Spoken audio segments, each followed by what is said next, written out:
Assalamualaikum warahmatullahi wabarakatuh. Oke, kita pada pokok bahasan kali ini akan membahas mengenai gizi seimbang bagi ibu hamil. Di video sebelumnya, saya sudah menjelaskan mengenai bagaimana konsep gizi seimbang bagi orang dewasa ya. Kali ini kita akan membahas bagaimana sih kalau untuk ibu hamil, apakah di situ nanti ada penambahannya atau tidak, faktor-faktornya apa saja yang akan mempengaruhi, kita bahas di sini ya. Manfaatnya untuk gizi seimbang untuk ibu hamil itu untuk apa saja? Yang pertama, apabila gizi pada ibu hamil itu seimbang, nanti maka akan memenuhi yang pasti akan memenuhi kebutuhan zat gizi bagi ibunya itu sendiri dan juga untuk janin yang ada dalam kandungannya. Kemudian juga untuk mencapai status gizi ibu hamil dalam keadaan normal sehingga dapat menjalani kehamilannya dengan baik dan juga aman. Karena ibu hamil itu harus mempunyai kebutuhan yang lebih karena dia harus membagi gizinya, membagi makanannya untuk dirinya dan juga untuk si janin yang ada dalam kandungannya. Kemudian juga untuk membentuk jaringan untuk tumbuh kembang si bayinya dan juga untuk kesehatan ibu. Jadi tumbuh kembang janin dalam kandungannya dan juga pembentukan janinnya tersebut nanti juga akan dipengaruhi dari gizi yang sudah nutrisi yang sudah dikonsumsi oleh ibu tersebut. Selain itu juga untuk mengatasi permasalahan selama kehamilan. Misalkan dalam kehamilan itu kan biasanya permasalahannya adalah FE. FE-nya itu ibunya FE dan asam folat harus juga ada penambahan pada saat ibu hamil sehingga nanti membutuhkan konsumsi nutrisi untuk zat besi maupun asam folat dan yang lainnya itu nanti juga harus lebih banyak lagi sehingga nanti selama kehamilan itu tidak mengalami permasalahan. Dan yang terakhir ibu juga akan memperoleh energi yang cukup yang nantinya juga akan berfungsi pada saat setelah ibu tersebut bersalin, kemudian saat ibu menyusui. Nah, itu nanti juga akan dibutuhkan pada saat itu. Untuk gizi pada ibu hamil itu akan dipengaruhi oleh beberapa hal. Yang pertama, umur. Umur pada saat ibu tersebut hamil itu merupakan faktor yang akan mempengaruhi gizi. Gizi kalau ibu tersebut umurnya lebih tua, maka nutrisinya juga pastinya harus semakin lebih banyak yang dibutuhkan. Kemudian untuk berat badan ibunya juga, kalau berat badan ibunya kurang atau berat badannya itu rendah, maka juga asupan nutrisinya harus lebih banyak lagi, harus meningkatkan berat badannya. Kemudian suhu lingkungan juga nanti akan mempengaruhi, karena ibu hamil itu biasanya lebih sering untuk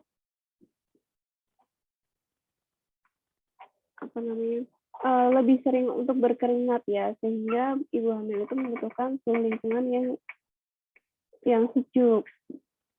Kemudian pengetahuan ibu hamil dan juga keluarga tentang zat gizi dalam makanannya.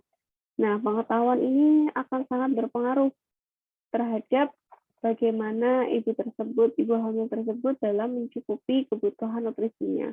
Kalau ibu hamil itu pengetahuannya tidak baik mengenai gizi pada ibu hamil yang harus terpenuhi itu berapa, penambahan protein selama kehamilan itu berapa, nah itu nanti juga akan mempengaruhi bagaimana gizi pada ibu hamil tersebut.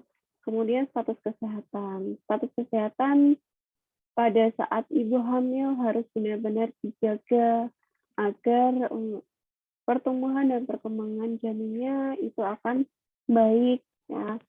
Kemudian aktivitasnya juga harus dikurangi pada saat ibu tersebut hamil. Kalau aktivitasnya tetap seperti biasa, maka otomatis nanti nutrisinya juga harus lebih banyak lagi. Karena nanti energinya yang dikeluarkan akan lebih banyak, sehingga kebutuhan nutrisi harus diimbangi oleh aktivitas. Kemudian status ekonomi. Status ekonomi keluarga itu juga untuk memenuhi kebutuhan nutrisi pasti nanti akan berpengaruh dalam pemenuhan pemenuhan nutrisi sehari-harinya. Kemudian kebiasaan dan pandangan wanita terhadap makanan. Ya, ini pengaruhnya pada mitos-mitos dan tantangan-tantangan yang beredar dalam masyarakat. Jadi, mitos-mitos yang ada di masyarakat itu kita ambil positifnya saja. Yang negatif kita bisa abaikan. Kalau misalkan pantangan-pantangan yang terhadap nutrisi yang sebenarnya harusnya baik untuk ibu hamil, maka harus kita bisa memilah-milahnya. Mana yang baik untuk peningkatan gizi, mana yang tidak baik bagi ibu hamil. Jadi untuk penambahan berat badan pada saat ibu hamil per semester itu sangat diperlukan ya. Jadi untuk berat apabila IMT pada ibu sebelum hamil itu berat badannya kurang atau kurang dari 18,5 kg per meter persegi, maka pada saat ibu itu hamil pada trimester 2 dan trimester ketiga itu harus ada penambahan minimal ya, kalau rata-rata 0,51. Rata-rata harus ada penambahan 0,51. Kalau normalnya penambahannya 1 sampai 1,3 berat badannya per kilogram per meter persegi. Tiap minggunya harus ada penambahan sebesar 1 sampai 1,3. Kalau IMT sebelum hamil itu normal, dalam keadaan normal atau ideal ya, berarti berat badannya ideal, sekitar 18,5 sampai 24,9 kg per meter persegi ya, karena IMT itu berat badan per tinggi badan persegi. Jadi kalau IMT-nya 18,5 sampai 24,9, maka untuk rata-rata penambahan berat badan yaitu sekitar 0,35 sampai 0,5. Kalau normalnya ya 0,42 rata-ratanya. Kemudian untuk apabila pada saat sebelum hamil IMT-nya mempunyai berat badan berlebih atau obesitas, berat badan berlebih ya, itu 25 sampai 29,9 kg per meter persegi, maka untuk trimester kedua dan ketiga per minggunya itu membutuhkan 0,23 sampai 0,33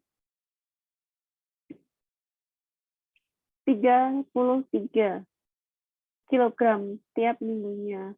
Kalau yang ibu tersebut obesitas saat IMT atau gendut ya, itu beratnya berarti IMT-nya berarti lebih dari sama dengan 30 kg per meter persegi.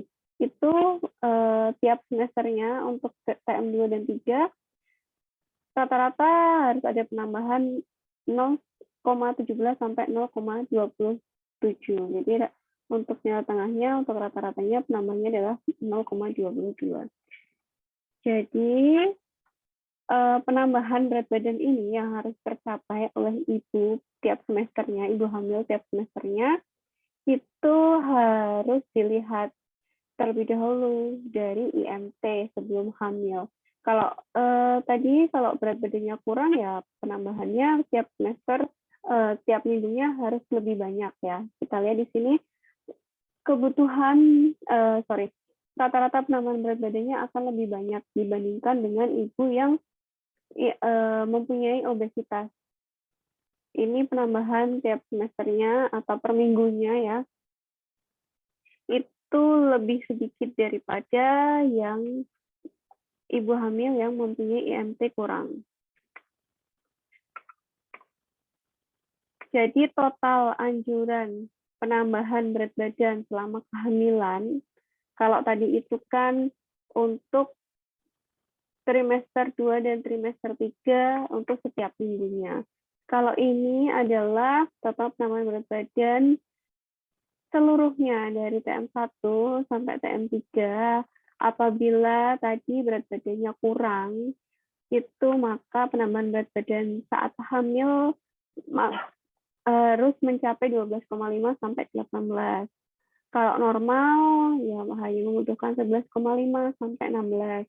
Kalau berat badan berlebih, ya butuh penambahan berat badannya totalnya 7 sampai 11,5. Kalau obesitas, berarti penambahan berat badannya hanya perlu 5 sampai 9 kilogram ya, karena nanti ini semua akan penambahan berat badan ibu hamil itu nanti akan mempengaruhi janin yang ada dalam kandungannya. Saat lahir nanti kalau berat badannya kurang, maka bayi akan lahir dengan berat badan lahir rendah. Kalau misalkan obesitas ibunya nanti dapat terjadi makrosom. Kalau makrosomnya maka nanti harus lahir dengan sesar karena kalau pervagina susah, jadi harus sesar dan lain sebagainya. Nah, ini nanti kita lihat dampaknya. Dampaknya apa? Kalau nutrisinya tidak tercukupi atau tidak sesuai dengan yang seharusnya ibu hamil itu konsumsi. Nah, nanti untuk dampaknya bagi bayi, maka bayi dapat lahir berat badan lahir rendah, yaitu adalah kurang dari 2.500 gram. Kemudian atau kalau tadi obesitas, maka bayi bisa besar makrosom lebih dari 4.000 gram, maka nanti harus sesar. Kemudian dapat juga bayi tersebut lahir secara prematur. Itu adalah dampak bagi bayi. Nah, kalau untuk dampaknya bagi ibu, nanti ibu akan beresiko mengalami DM ya selama kehamilan. Ini banyak terjadi ya. Diabetes mellitus saat kehamilan.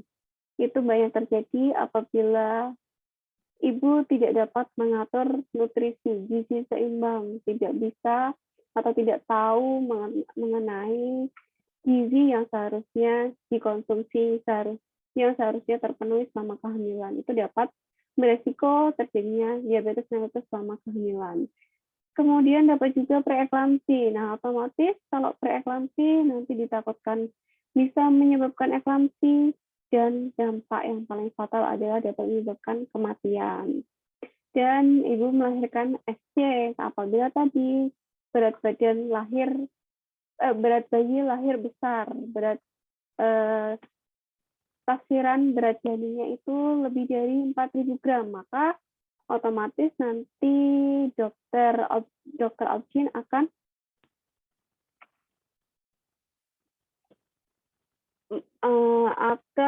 mengindikasikan bahwa ibu tersebut harus melahirkan secara sesar ya, karena tidak memungkinkan untuk pervagina. Nah, pesan gizi seimbang untuk ibu hamil itu apa saja yang perlu ibu hamil itu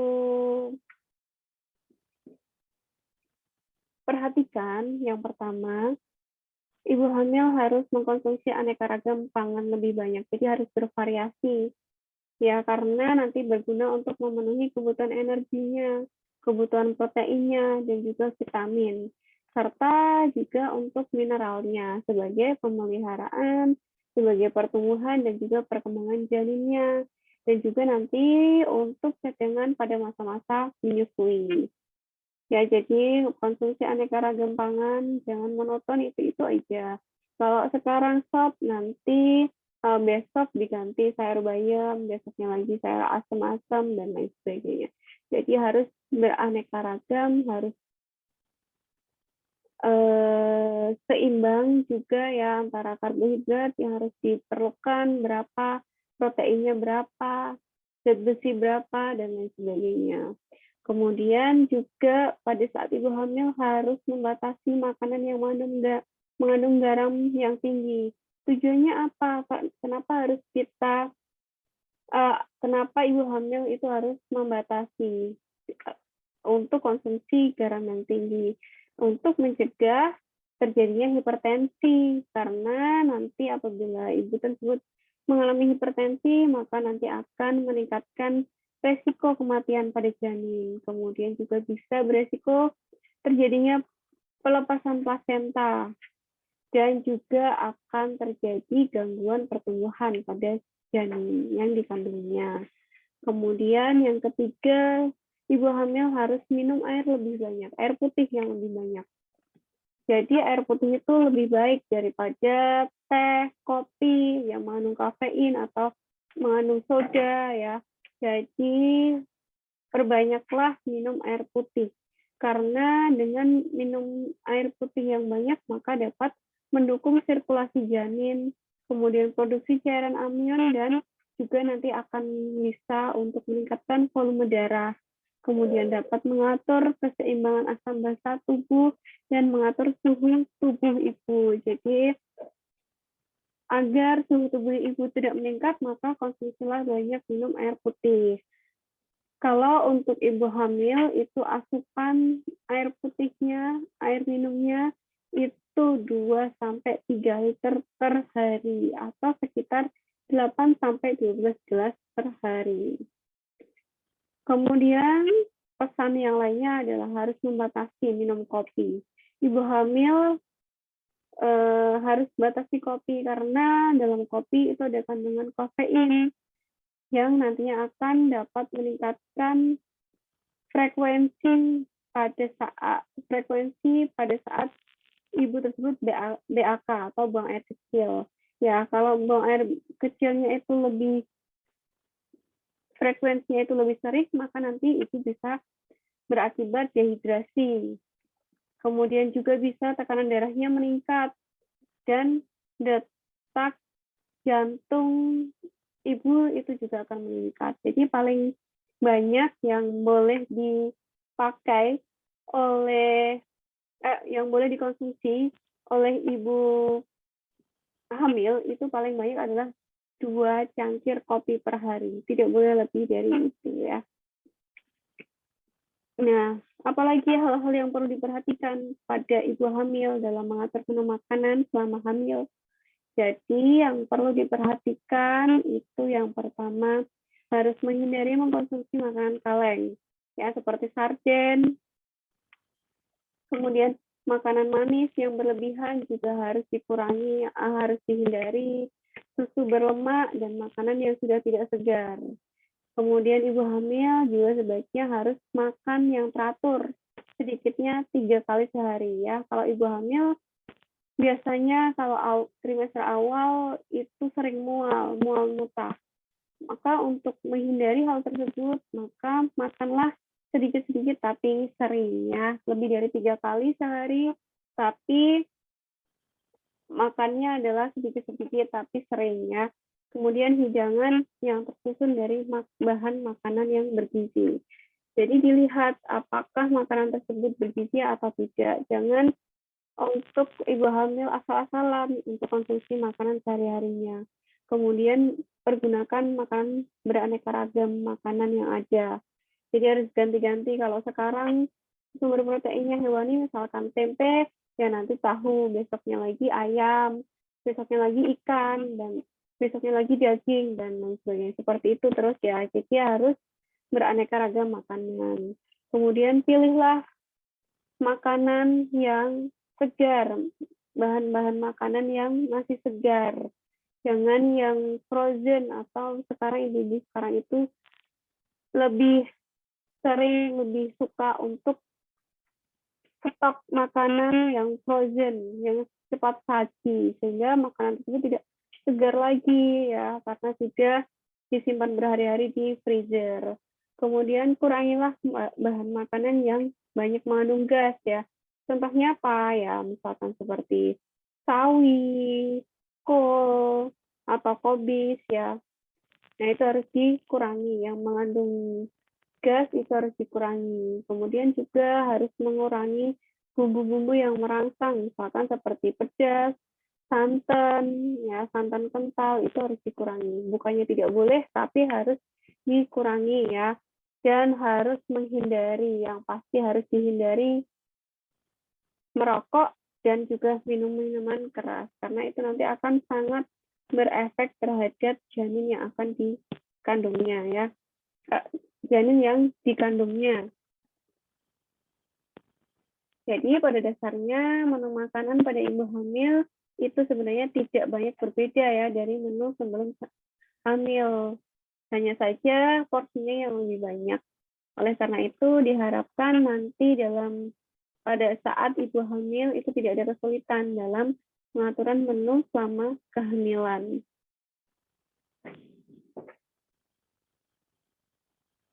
Nah, berapa sih sebenarnya yang perlu ditambah pada saat ibu tersebut hamil? Setiap harinya harus ditambah pada saat trimester pertama energinya tambah 180 kalori. Kalau protein tambah 20 gram, lemak 6 gram, kemudian karbohidrat 25 gram. Itu pada saat trimester 1. Kemudian untuk trimester kedua dan ketiga itu energinya ditambah lagi menjadi 300 kalori, penambahannya proteinnya tetap 20, kemudian lemak 10 gram, karbohidrat 400 gram. Nah, itu adalah setara dengan, kalau yang trimester 1 ini setara dengan biskuit 1 buah besar, itu 10 gram. Kemudian telur ayam rebus 1 butir itu adalah 55 gram. Kemudian susu sapi segar setengah gelas itu sekitar 100 gram. Ya, kemudian untuk TM 2 dan 3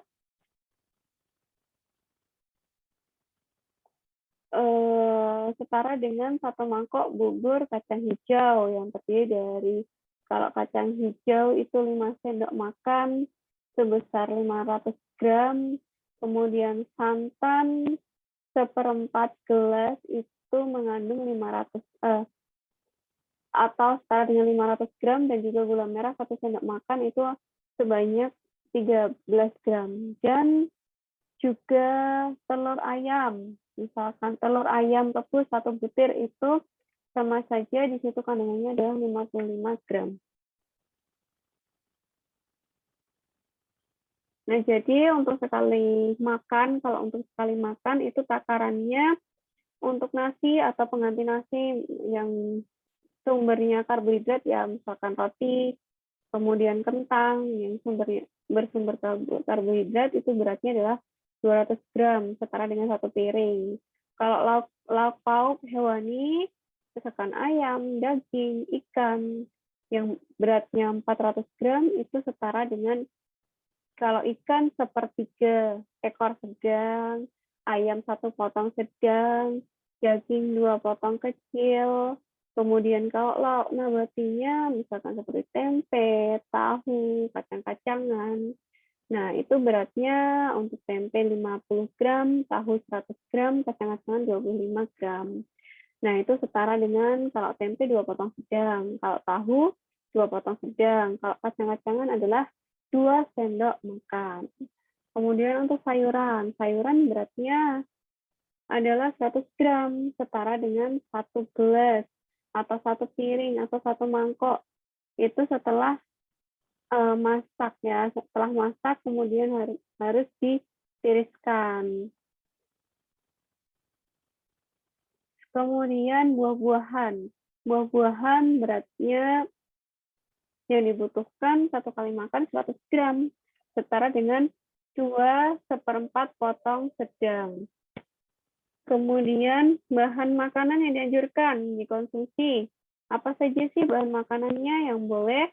Itu ya seperti roti, sereal, nasi, mie itu boleh, tapi paling enggak ya seminggu sekali, karena nanti usus akan mencerna lebih lama kalau untuk mie ya.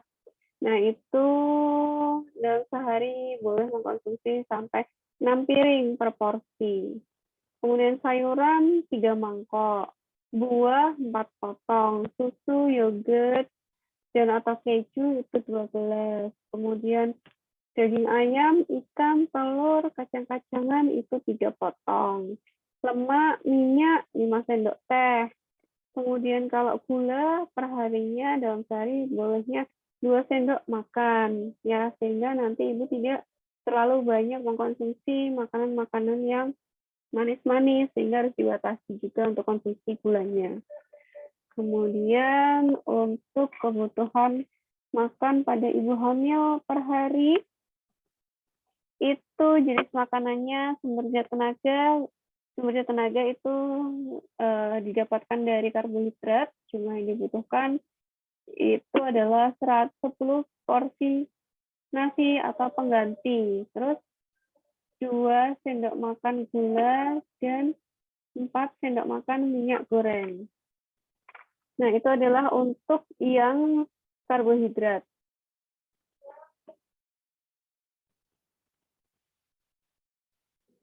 Nah, ini untuk jumlah yang dibutuhkan 10 porsi nasi per pengganti, 2 sendok makan gula, 4 sendok makan minyak goreng.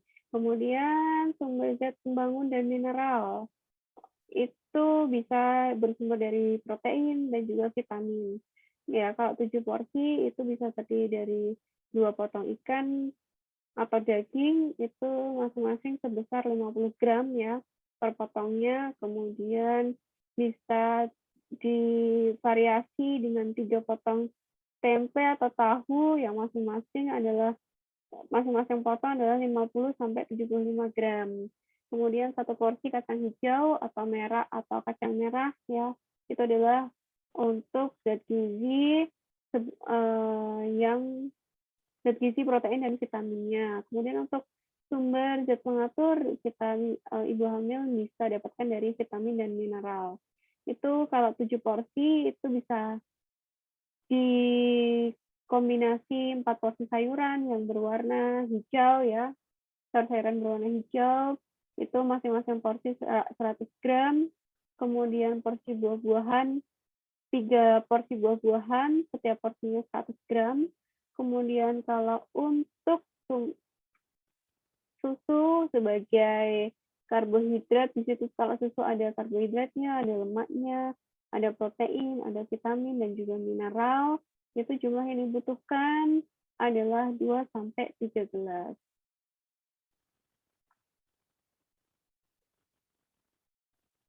Nah, zat gizi yang dibutuhkan selama hamil pada saat PM1 itu ada asam folat, asam lemak tak jenuh, vitamin B12, vitamin D. Nah, ini kalau asam folat itu untuk pembentukan sistem syaraf pusat, ya termasuk dengan otak. Sumber-sumber bahan makanannya apa aja?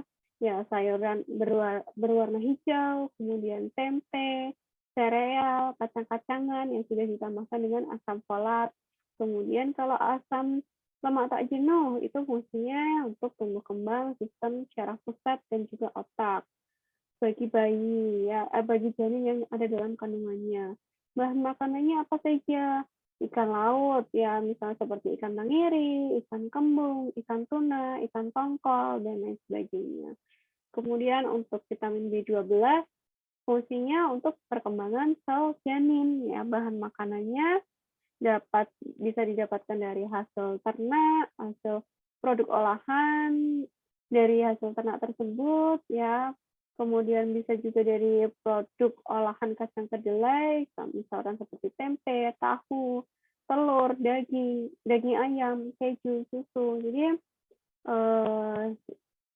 bisa juga vitamin B12 ini didapatkan dari bahan makanan tersebut. Kemudian vitamin D itu fungsinya untuk membantu menyerap kalsium dan mineral. Ya, karena itu adalah zat penting yang sangat dibutuhkan oleh tubuh bagi tubuh ibu dan juga janinnya yang nanti akan terkandung di dalam darah. Itu bahan makanannya bisa dari ikan salmon, bisa juga dari susu. Ya, kalau untuk bahan makanan. Kalau untuk trimester 2 yang dibutuhkan ya tambahan vitamin A, karena nanti fungsinya untuk proses metabolisme, untuk proses pembentukan tulang, dan juga sistem syaraf janin. Bahan makanannya bisa didapatkan dari daging ayam, telur bebek, kangkung, wortel, buah-buahan yang berwarna kuning, dan juga yang berwarna merah. Kemudian kalsium. Kalau kalsium fungsinya untuk pembentukan tulang dan gigi janin dan juga ibunya. Bahan makanannya dari apa aja? Yogurt, bayam, jeruk, dan juga roti gandum. Kemudian untuk zat besi atau Fe fungsinya untuk membentuk sel darah merah. Selain itu juga dapat untuk mengangkut oksigen ke seluruh tubuh ibu dan juga janin ya. Bahan makanannya bisa dari kacang-kacangan, sayuran hijau, daging sapi, hati sapi, ikan, ya itu juga bersumber yang mempunyai sumber zat besi. Kalau PM3 ada tambahan yang harus ditambah adalah vitamin B6, serat, vitamin C, seng, yodium, ya. Vitamin B6 itu fungsinya untuk apa? Untuk membantu proses sistem syaraf. Bahan makanannya dari kacang-kacangan, hati, gandum yang mengandung vitamin B6. Kemudian sayur dan buah-buahan itu juga mengandung serat yang tinggi ya, sehingga nanti dapat memperlancar buang air besarnya sehingga tidak terjadi sembelit. Kemudian kol, nanas, pepaya, jambu, jeruk, tomat itu bisa sebagai membantu dalam penyerapan zat besi dan antioksidan yang tinggi ya, karena itu mengandung vitamin C. Kemudian seng itu akan membantu proses metabolisme dan akan meningkatkan kekebalan tubuh. Itu sumbernya dari kacang-kacangan, hati sapi, telur, daging sapi. Kemudian yang terakhir ada yodium. Nah, yodium ini fungsinya untuk mengatur suhu tubuh, untuk membentuk sel darah merah, dan juga untuk peningkatan fungsi otot dan juga syaraf. Itu bahan makanannya bisa dari garam dapur, udang segar, dan juga ikan laut. Nah, contoh makanan menu sehari itu bisa untuk sarapan 1 piring nasi, kemudian 1 butir telur ceplok, 1 mangkok sayur, 1 gelas susu, 1 potong pepaya. Nanti makanan selingannya bisa ditambahkan 1 potong kue tradisional, 1 gelas jus buah. Kemudian untuk makan siangnya bisa 1-2 piring nasi atau pengganti nasi. Kemudian atau setara dengan 1-2 gelas ya. Kemudian 2 potong sedang tempe atau tahu, 1 potong ikan goreng, 1 mangkok sayuran, dan 1 buah jeruk. Selingannya bisa nanti setelah makan siang ya, sore misalkan bisa untuk makan 1 mangkok bubur kacang hijau, 1 gelas buah, 1 gelas teh manis ya.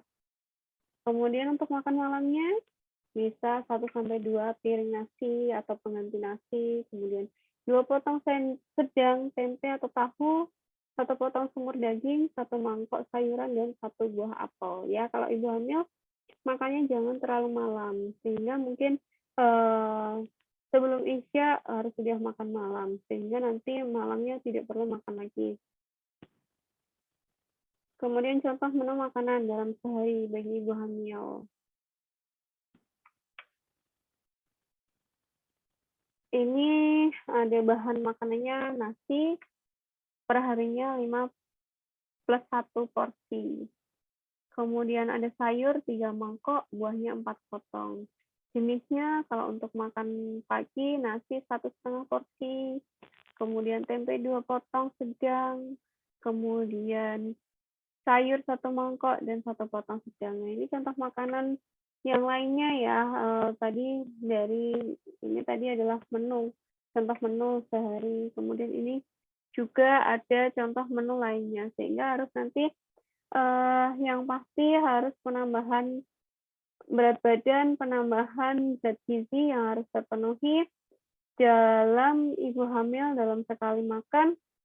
Ini harus mencakup ini ya, yang tadi jumlah atau porsi dalam 1 kali makan yang harus terpenuhi oleh ibu hamil.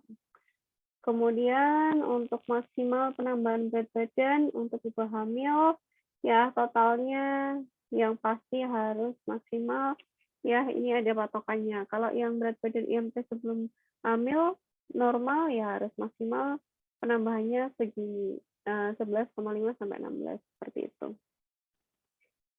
Oke, baik itu yang dapat saya sampaikan untuk pertemuan kali ini mengenai prinsip gizi seimbang bagi ibu hamil. Oke, apabila ada kurang lebihnya, saya mohon maaf. Saya akhiri. Wabillahi taufiq wal hidayah. Wassalamualaikum warahmatullahi wabarakatuh.